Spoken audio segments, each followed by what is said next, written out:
Okay. Where would I do that? Well, you have an address book. So your address book is where you're going to do this from. So go to your doc and let's take a look at your address book or your contacts address book in the dock of your computer. So you know where your dock is on the side or on the bottom of your computer? I'm there. Mm-hmm. All right, you see that address book? It's brown. That's where we want to go. Yep, open that guy up.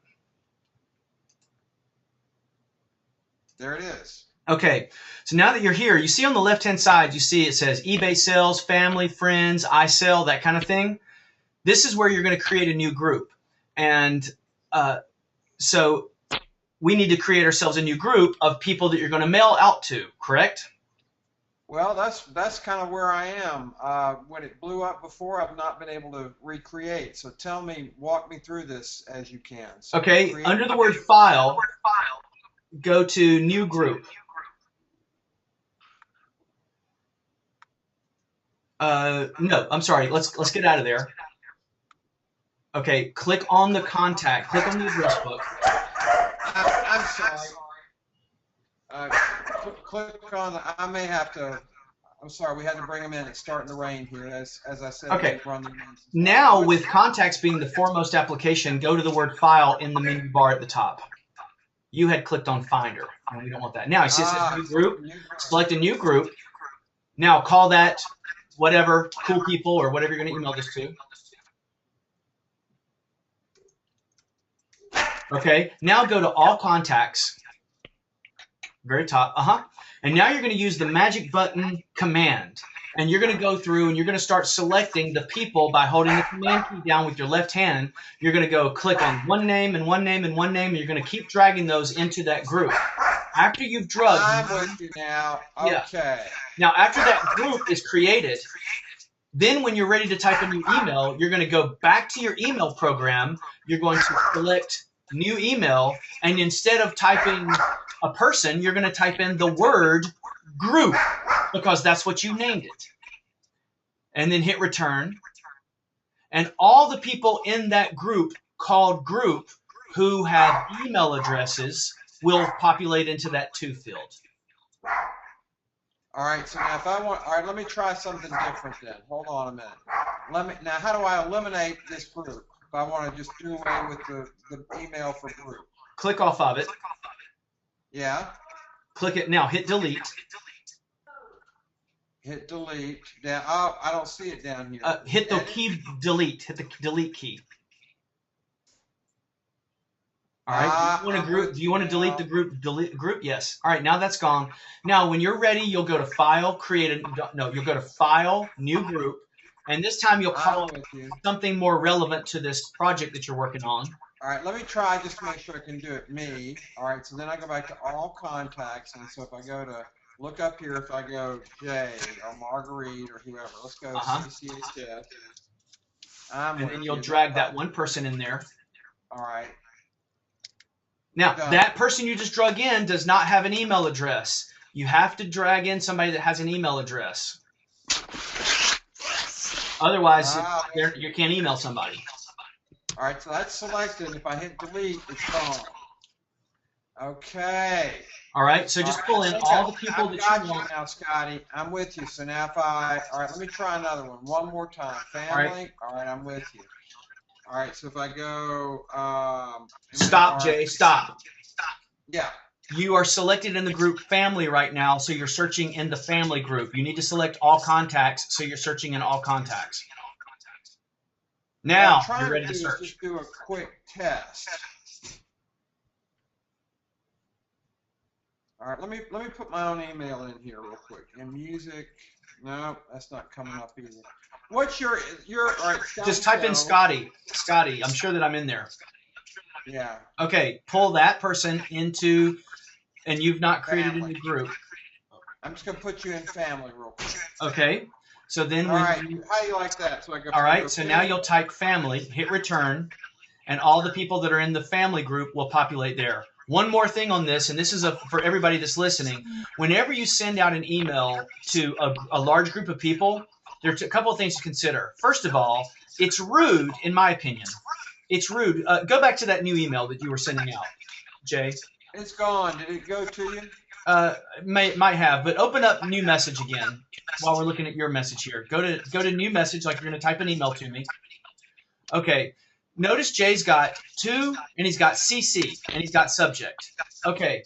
If Jay were typing an email to 40 people and he put it in the to field, everyone receiving that email would see the other email addresses. So it makes more sense and it's more polite to use the blind CC, the BCC field. So if Jay goes down to the bottom left-hand area of that area that he's got selected right now, and he clicks that button and he selects BCC, now that shows you the BCC field.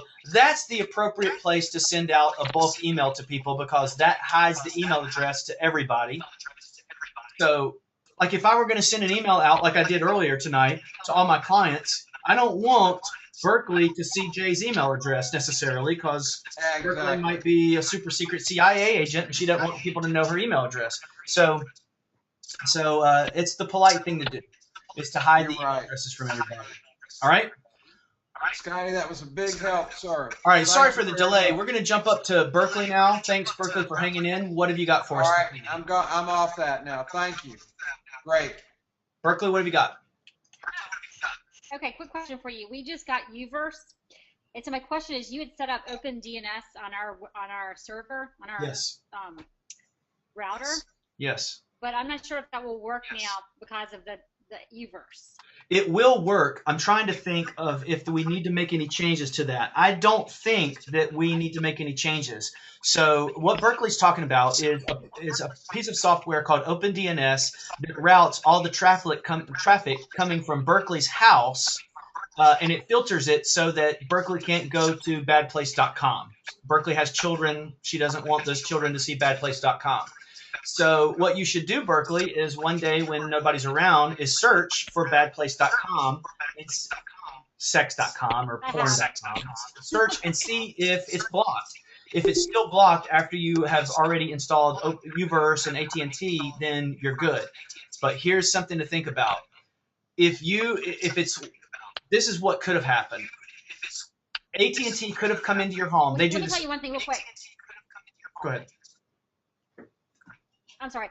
He basically took out my Apple router. That's what I was going to say. He said, no, you can't. Yeah, you got to use my Uverse. And so now I don't have the app. Berkeley, if I could bang my head against the wall every time I've heard that, I would be in the hospital right now, I guess. That's what they do, and that's what I was getting ready to tell you that they do. This is what they do. The AT&T guys, and Time Warner will do this too. They go in, and since they don't know that piece of – hold on a second. Give me a second. Sure.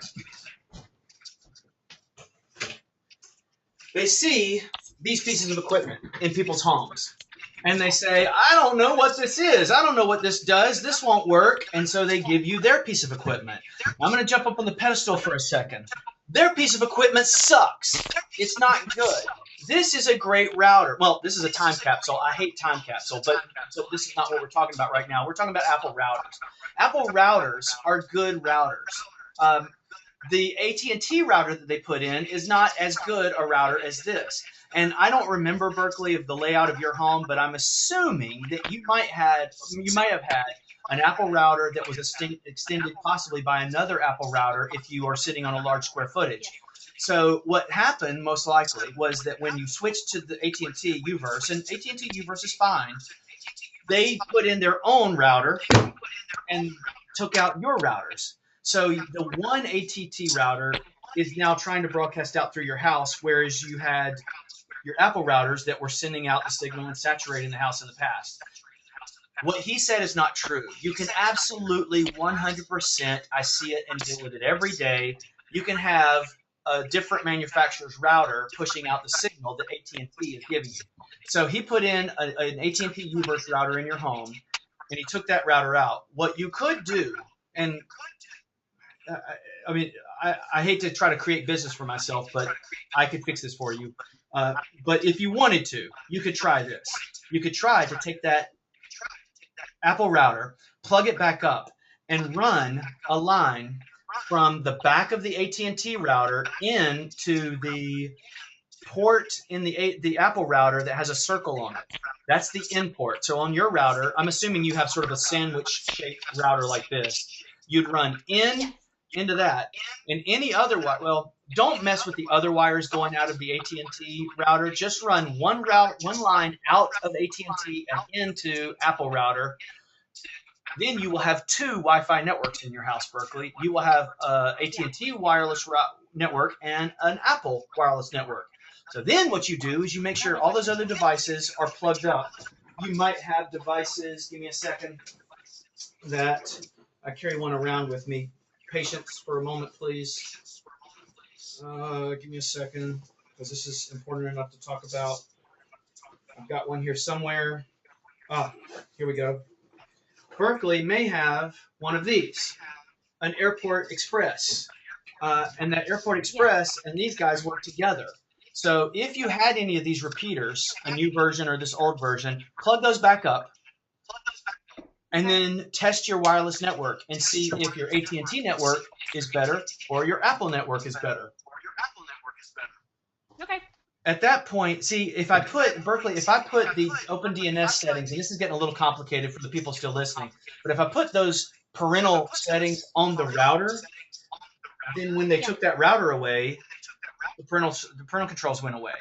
So it is very possible that your parental controls aren't working right now. So badplace.com could get there. So moral of the story here, Berkeley, play around with it yourself a little bit. See if you can get it to work. If you run into problems, you will see an error that says double NAT. Double NAT means that there are two routers on the network. You might see your airport router say, hey, there's double NAT. That's not a big deal necessarily. Play around with it. If you still are complicated, you know how to get to me. I do. Thank you very much. All right. Sorry for the wait. Let's see. We're going to run back around. We've got Natsuko. Natsuko, you have a chance. Natsuko, do you have a question? Natsuko, no questions. She's a lurker. Can I go back and address Berkeley a second? Yes, please do. Yeah, I have the same issue. This is Judy. And I was able to go into AT&T online, my AT&T.com, and actually turn off their wireless. Yes. So I'm using only the Apple. That's great. And here's what you would do, Berkeley, if you were going to do that. Judy was very brave, but she knew what she was doing. That double NAT, and this gets a little complicated, but I'm going to jump into it a little bit. All right, Berkeley, we're going to go to like level 7 or level 8 of the discussion. Are you ready? I'm ready. Okay. Your IP address coming in from your house is something like 49.53. something. It's some random number that AT&T changes every day or every couple of days. Then when that number gets to your UVerse router, your UVerse router is handing out a set of subnetwork IP addresses in your house, and that number is most likely 192.168.1. something. Your Apple router, by default, is passing out a different set of numbers, 10.0.1.3, 10.0.1.7. So when the Apple router that I was telling you about was going to give you that error called double NAT, what that means is that there are two sets of numbers being handed out in your house. Now, that's not necessarily a problem, but the only way that you can talk to the UVerse router is to know the UVerse router IP address. The UVerse router IP address is most likely 192.168.1.254. Now, the way that you can prove this to yourself, and I'm recording this so we can go back and you can look at this later. But if you go into System Preferences, right now you're on your AT&T router. So if you go into System Preferences, into Network, then you look at the number over to the left.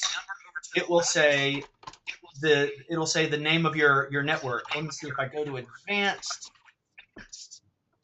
Okay. If I go to Advanced and I go to TCP IP, it tells me the router's address.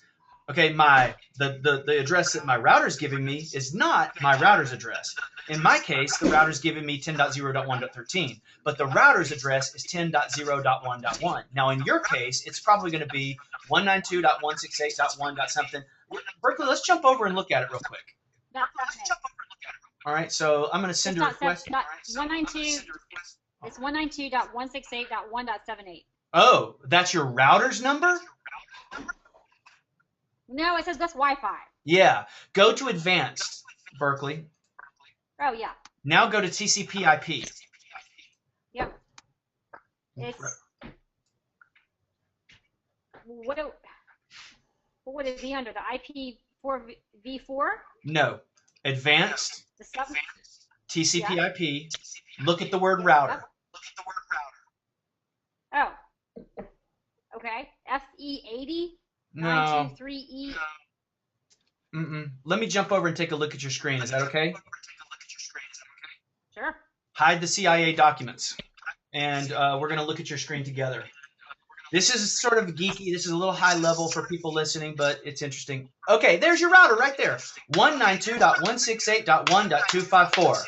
You were looking at the word router. I wanted you to look at the word router. I did. I looked at this router. Yeah, I know. I see that now. Okay, so with that information, what Judy did was she knew that information. She put 192.168.254. What she did now, cancel that, Berkeley. Go to Safari. Now, we're not going to make any changes right now because if we made changes, you'd fall off the meeting. And you don't want to make major changes to this until you've got your other network back up again. But this is what Judy did to turn her AT&T router off. Put in 192.168.1.254. 192.168.1.254. All right. Now, this is going to get you to the front door of AT&T's router. Now, you're ready to start making changes in AT&T's router. Let's see if you can find Wi-Fi. There's Wi-Fi. Let's see. Look at Home Network up at the top. Let's click on that. We're not going to make any changes. And you see where it says wireless? Take a look at wireless. And again, we're not making any changes. Now, before you go any farther, AT&T wants you to jump through hoops. You'd have to, and this is what I do all day. But if you want to enable yourself to do it, empower yourself to do it, go to the AT&T router later, look at that number, put that number in, and that's what Judy did, and then you would turn your Wi-Fi router off. Now, while we're looking at this, let's take a look at what the name of your network is. Judy, I'm sorry, Berkeley, if you'll go to the Wi-Fi fan in the top right-hand corner, did they give you your own name, or did they call it 2-wire 37863? 2-wire. Yeah, it's garbage. Yeah, so go back to the Apple router. That's what I would do. Okay. All right. Okay. Long answer for a short question. We've got Dean that has just popped in. Dean, what can I do for you this evening? Dean, are you with us? All right, Dean has popped in. I'm going to give Dean another second because he just kind of came in. Dean, you've got your microphone on. Do you want to give us a question this evening? All right. Well, I think I've hit everybody at least once. I'm going to go back around. I'm just going to open this up. I might have skipped some people, but anybody have another question they want to ask? Just jump in. Scotty, you asked me when I just had gotten on, and I said go to everybody else first. So I have a couple of small questions. All right. In trying to organize some of my photos, I would love to have a working file, an HDR file, a ready for print, and a ready for web. And then put photographs that fit those categories into those folders. Can I order a file out of alphabetical order manually without having to manually organize other related files nearby?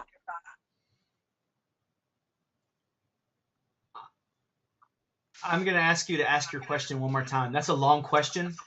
So would you ask it for me one more time? And I really, this is sort of a difficult question, so I need to wrap my head around it. Would you ask it one more time for me?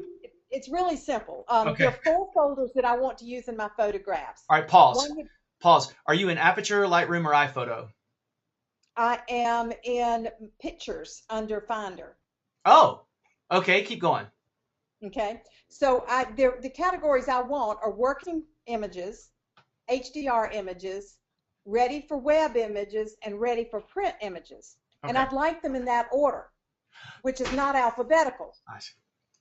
I see. I see what you're saying. Is there a way to do them without having all of my other files? Yes.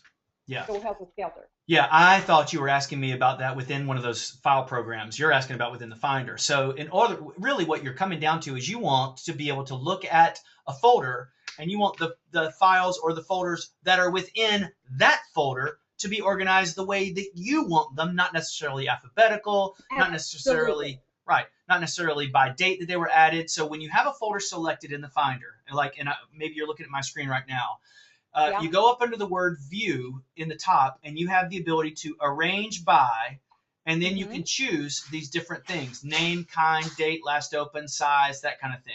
And if you choose None, you should have the ability, let's see, I don't think I can move those around, but what you might want to do is, to keep it consistent, Judy, throw in a prefix on the file. That's what I was trying to avoid. I was doing that, one working, two HDR, and that works. Yeah. But I was trying to avoid the prefix.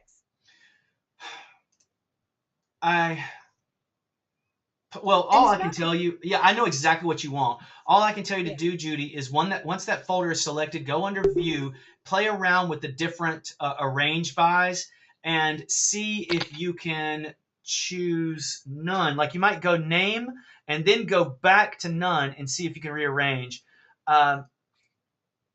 What you might be able to do is choose by name first, Judy, and this is kind of complicated, but if you choose by name with the prefix, then select None and take the prefix out, the file arrangement shouldn't change. If the prefix being there is a problem, the prefix setting the order might work, and then you could remove it if you wanted to. But for me, once I put the prefix in, I'm going to leave it because I went through the trouble of putting that in. All right. All right. I know exactly what you want to do, and I don't know if there is a better answer than putting the prefixes in or what Apple says. We could probably do some research on that. And if you email me the question as well, I can research it online and see if I can find a better answer than what I just gave you to. Okay, that's perfect. All right. Anybody else? Joanne, you want to pop in with a question? No, I'm good right now. Thanks. All right. My brain has been hurting tonight. You guys are really pushing me here. Plus, I had my computer problem. Addison, do you have anything else? I would like to ask a follow-up question about I forgot who it was who was asking about the router situation. Yeah. I have one of those small Apple routers. I had the Linksys router, and it was not working well in my daughter's room, which is, I guess, too far away. Yeah. And so I swapped out the Linksys for the Apple, thinking it was the best way to go since we had all Apple products in the home. Yeah. And it's still not working as well as it probably should be. I don't know if it's just a matter of power or space or distance or whatever the issue is. Is it possible to use the old Linksys router, and is it compatible with this one, or do I need to get a higher power Apple one, or? Okay, yes, I can talk to you about that right now. First, let me point you over to my website, and I'm going to take you to a link in my answer section called Products That I Hate. And the number one product that I hate are Linksys routers. So those are terrible things. Don't ever say the word Linksys again. Throw it out, burn it, whatever you got to do to get it out of your life. Get that out of your life. Okay, okay. After that's done, now, what year was your house built? Early 40, not 41, maybe. Okay, 40. I'm going to ask a very important question. Are your walls plaster walls? Yeah. All right, there's your problem. So for houses built in the 20s, 30s, and 40s that have plaster inside them, inside your home, and I love talking about this because it's a piece of knowledge that I like to share.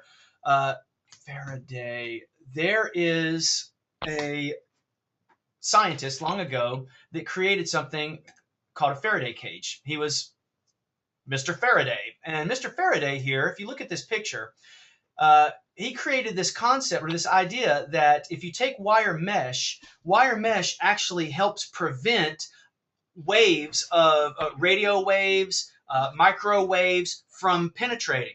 So that's why, like, if you look at the front of your microwave oven, there is a Faraday cage in the front of that. That's why your face doesn't melt when you look at the bread cooking in the microwave or whatever people cook in microwaves. But inside your plaster walls, Addison, guess what you have? A Faraday cage. Faraday cage. Right, because if you've ever done construction, you've seen exactly that little image that I'm looking at right now, because that's what they use to put the plaster on, basically like chicken wire. And that's what's preventing your wireless network from working very well, because your house is a gigantic Faraday cage. Now that I have shown off by sharing that knowledge with you. Very impressive, very impressive. Thank you. So what you got to do that is one of a couple of things. Either A, you mirrors, by the way, mirrors will do this as well. I have one or two clients that really like mirrors, and the mirrors in their homes, they've got mirrors everywhere in their homes, and Wi-Fi is terrible in those environments. So mirrors and plaster don't work well with Wi-Fi networks. So what you do, one of two things. Either A, you spring for the cash to get the house Etherneted. In other words, you pay an electrician. They run Ethernet wire from one place to the other. But if that's not going to work for you, then you get more than one device. And you get devices like these devices. I like the Apple routers. You already have an Apple router. You've got one major router. You go out and you get a couple Airport Expresses. Now, these Airport Expresses are $99. And when you get the Airport Express, you marry those to the main router. And then what happens, I'll show you my network here in my house. I'm going to go to Airport Utility. And I have a very extensive network here in my house. You see my network. I have one Airport Extreme, and then I have 3 repeaters. These 3 down here at the bottom, if you can see my screen, are all repeating the signal wirelessly that's being fed by my main router. I've got one out in the garage and one upstairs and that kind of thing. But here's the trick. If your house has those plaster walls, you have to be very careful, Addison, about where you put your repeater. You don't want it. This is the mistake that everybody makes. They go upstairs to the far corner in the kids' room that's way over in the corner of the house, and they say, well, our signal's very weak here. Let's put an Airport Express in the child's room where the signal's weak. Well, all that device is going to do then is repeat 100% of whatever percentage of signal that it's getting. So if it's only getting 2% of the signal from the originating source, it's only repeating 100% of 2%. So the better thing, the smarter thing to do is not put it in the kid's room that's getting the low signal, put it in the hallway, or put it in the bathroom in the hall, or put it in the laundry room in the hall. Put it somewhere that's kind of close to the main router so that can then maybe grab 70% or 50% of the signal and then send out 100% of 50%. You following me? Totally. That was a great explanation. Now, it looks like the bigger box you held up, that's called the Extreme, the Airport Extreme router. You have beat me to it. I'm going to apple.com/Wi-Fi right now and show you the newer products. I don't have the newer ones. I have the older ones. So here are their 3. I have a small one. I think I have the Airport Express. Oh, now if that's all you have, if you look back at me visually for a second, these are the 2 different routers. This is actually a time capsule, but an Airport Extreme is the exact same shape. And then the older Airport Express. If all you have is the older Airport Express, if you're sitting on anything above 2,000 square feet, this is not going to do it for you. Okay. So, if you're sitting can I just add one more Airport Express upstairs? Would that work? I would suggest you go out and spend the money. Are you above 2,000 square feet? Yeah. Okay. If my general rule is about 1 router per every 1,500 square feet.